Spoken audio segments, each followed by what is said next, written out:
भारत की धरती पर जन्मा एक ऐसा वीर जिसका नाम सुन बड़े बड़े हुक्मरानों की सल्तनतें कांपने लगती थी। एक ऐसा करारा योद्धा जिसकी सत्ता ने हिंदुस्तान से मुगल हुकूमतों का नामो निशान मिटा दिया था। संपूर्ण भारत पर हिंदू हुकूमत जमाने वाले अटक से कटक तक जिसके नाम का इस धरती पर भगवा लहराया जाता था, उस वीर का नाम है छत्रपति शिवाजी महाराज। तो आइए जानते हैं छत्रपति शिवाजी महाराज के अनसुने इतिहास को। उम्मीद है आपने इस वीडियो को लाइक जरूर किया होगा। तो चलिए शुरू करते हैं। छत्रपति शिवाजी महाराज का जन्म 19 फरवरी 1630 ईस्वी को महाराष्ट्र के शिवनेरी किले में हुआ। ये वो वक्त था जब दिल्ली सहित लगभग आधे भारत पर मुगलों के कट्टर सुल्तान औरंगजेब का हुकूमत था और वहीं दक्षिण भारत पर आदिल शाह और कुतुब शाह जैसे शासकों का शासन था। इस वक्त तक में भारत में एक भी हिंदू साम्राज्य नहीं बचा था जो कि पूर्णतः स्वतंत्र हो। देश, धर्म, मंदिर, हिंदू और गायों को खतरों में देख महज 15 साल की उम्र में ही छत्रपति शिवाजी महाराज ने संपूर्ण भारत पर हिंदू हुकूमत जमाने की प्रतिज्ञा ली। और इसी उद्देश्य से निकले छत्रपति शिवाजी महाराज अपनी सेना बनाने। पर 15 साल के बालक का भला साथ कौन देता, इसलिए उसने अपने दोस्तों को अपने साथ लिया और बीजापुर के मुस्लिम सल्तनत पर धावा बोल दिया। मात्र 16 साल की उम्र में छत्रपति शिवाजी महाराज ने अपने दोस्तों के साथ मिलकर तोरना के किले पर जीत हासिल कर ली थी। इस किले से शिवाजी महाराज को बहुत बड़ा खजाना हाथ लगा और इस खजाने से महाराज ने अपनी एक सेना बनाई। इस सेना के बल से छत्रपति शिवाजी महाराज ने अगले 2 वर्षों में पुरंदर, कोडाना, चाकन और राजगढ़ जैसे विशाल किलों पर अपना हुकूमत कायम कर लिया। धीरे धीरे महाराज ने अपनी हुकूमत का विस्तार किया और अपनी सेना के साथ कोंकण पर चढ़ाई की। मुगल इलाकों पर पहली बार कोई हिंदू राजा तलवार लेकर आया था। मराठा सेनाओं ने मुस्लिम सूबेदारों को मारकर कोंकण जैसे कल्याण नगरी पर भगवा लहराया था। 40 किले, 9 सामंत और 60,000 सेना के सरदार छत्रपति शिवाजी महाराज ने बीजापुर के सल्तनत को धावा बोल बोल कर उसे पूरी तरह से खोखला कर दिया। अपनी सल्तनत को खत्म होते देख बीजापुर के सुल्तान अली आदिल खान कांप गया था।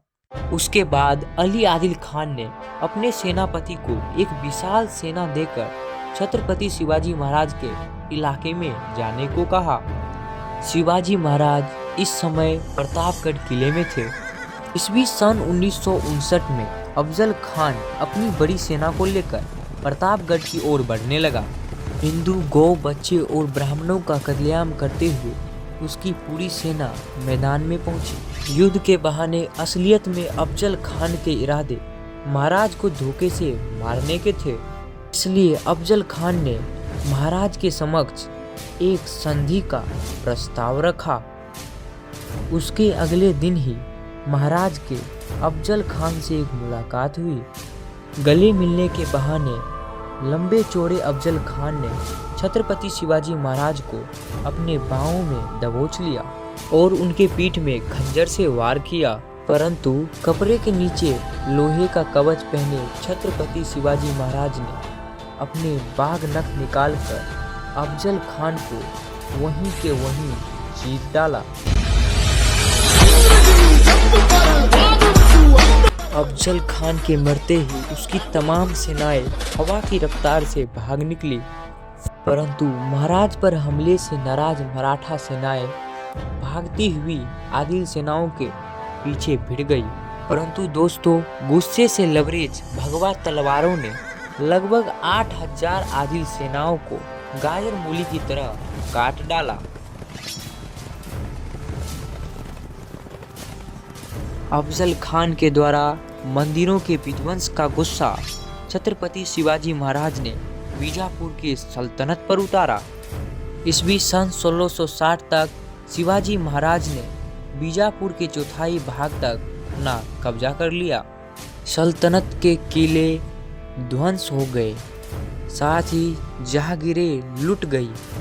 सभी सल्तनती सेनाएं लड़ लड़ कर बर्बाद हो गई। महाराज ने अपनी सेनाओं को कोल्हापुर की ओर कूच करने का आदेश दिया। मराठों की गरजती हुई सेना दक्कन के खुले मैदान में उतरी और पन्हाला सहित दक्कन के 17 किलों को विध्वस्त कर दिया। ईस्वी सन 1660 ईस्वी को आदिल शाह को उसके गुप्तचरों ने सूचना दी कि शिवाजी महाराज अभी पन्हाला के किले में हैं और उनके पास महज 600 ही सैनिक उपस्थित हैं। मौके का फायदा उठाकर आदिल शाह ने सिद्दी जोहर को 10,000 सैनिक के साथ पन्हाला भेजा। मध्य रात्रि तक सिद्दी जोहर ने पन्हाला किले को पूरी तरह से घेर लिया। उसकी सेनाएं किले के चारों तरफ फैल गई। ऐसे विकट स्थिति में महाराज ने बड़ी चतुराई से काम लिया। उन्होंने कई दिनों तक दुश्मन सेना का अनाज खत्म होने का इंतजार किया और 13 जुलाई को सभी थकी सेनाओं को चकमा देकर महाराज मराठाओं के साथ वहां से निकल गए। भनक लगते ही दुश्मन सेना महाराज के पीछे लग गई। महाराज 300 मराठियों के साथ आगे बढ़ चुके थे और इधर बाजी प्रभु देश पांडे के नेतृत्व में बाकी बचे 300 मराठे 10,000 दुश्मन सेनाओं से भिड़ गए। ये युद्ध आज तक के इतिहास के सबसे भयानक युद्ध सिद्ध हुआ। मात्र 300 मराठे पूरी रात शत्रुओं से लड़ते रहे। सुबह तक उन्होंने 5,000 से अधिक शत्रु सेना को मौत के घाट उतार दिया। बीजापुर के सल्तनत को तबाह करने के बाद शिवाजी महाराज ने मुगल इलाकों में चढ़ाई करने का आरंभ किया। ईस्वी सन 1657 को शिवाजी महाराज ने अहमदनगर के मुस्लिम इलाकों पर धावा बोला और एक एक करके इस इलाके के तमाम मुगल चौकियों को तबाह कर डाला। जजिया कोहर गो हत्या पर विराम लगाते हुए शिवाजी महाराज अपनी सेनाओं के साथ आगे बढ़ते रहे और जुन्नार के मुगल थानों पर चढ़ाई कर दी। परंतु ये बात औरंगजेब बर्दाश्त नहीं कर पाया। उसने शिवाजी महाराज को काबू में लाने के लिए अपने मामा शाइस्ता खान के नेतृत्व में 1,50,000 मुगल सैनिकों का लश्कर महाराष्ट्र की ओर भेजा। जनवरी सन 1660 की रात शाइस्ता खान सभी सैनिकों के साथ पुणे पहुंचा और संपूर्ण नगर को अपने कब्जे में ले लिया। वह को शाइस्ता खान हिंदुओं, गौ और मंदिरों पर अपना गुस्सा उतारता और रात को पुणे के लाल महल में चला जाता। 3 महीनों तक यही चलता रहा, परंतु 5 अप्रैल सन 1663 की आधी रात को शिवाजी महाराज ने शाइस्ता खान पर हमले की योजना बनाई और मात्र 400 मराठों के साथ पुणे की ओर निकल पड़े। मराठे वेश बदलकर किले में प्रवेश कर गए। शाइस्ता खान की रूह कांप गई जब उसने मौत रूपी शिवाजी महाराज को अपने सामने देखा। घबराया हुआ शाइस्ता खान किले से नीचे कूद गया। वो तो बचकर भाग गया, लेकिन महाराज की तलवार ने उसकी 3 उंगलियां काट दी। अचानक हुए हमले से मुगलों में भगदड़ मच गई। इस भगदड़ का फायदा उठाकर सभी मराठे पुणे से बाहर निकल गए। ईस्वी सन 1664 ईस्वी में छत्रपति शिवाजी महाराज ने मुगलों के सबसे अमीर शहर सूरत पर चढ़ाई कर दी। मराठों ने मुगल के सभी व्यापारों को चौपट कर दिया और मुगलों के बेशुमार दौलत को अपने कब्जे में ले लिया। इस घटना से औरंगजेब का गुस्सा 7वें आसमान पर था। अपने सल्तनत के अपमान का बदला लेने के लिए तुरंत औरंगजेब ने आमेर के राजा जयसिंह के साथ एक बड़ी सेना को तुरंत छत्रपति शिवाजी महाराज के राज्य में उतारा। ईस्वी सन 1665 ईस्वी को जयसिंह ने 1 लाख सैनिकों के साथ शिवाजी महाराज को पुरंदर के किले में घेर लिया और महाराज से एक समझौता किया। इस संधि में महाराज ने हिंदवे के 23 किले मुगलों को सौंप दिए, परंतु ईस्वी 1670 में मुगलों पर कहर बनकर उतरे शिवाजी राजे ने किले पे तैनात मुगलों को मार मार कर लाशें बिछा दिए। मात्र 4 महीनों में उन्होंने अपने एक एक करके सभी किलों पर भगवा लहरा दिया। उसके उपरांत छत्रपति शिवाजी महाराज का राज्य अभिषेक हुआ। अपने राज तिलक के तुरंत बाद हैदराबाद रियासत पर चढ़ाई कर दी। उनकी सेनाएं दक्कन की पर्वतों से उतरी। पोंडा बार बार कोल्हापुर और जंजीरा के किले को अपने हुकूमत के नीचे ले आई।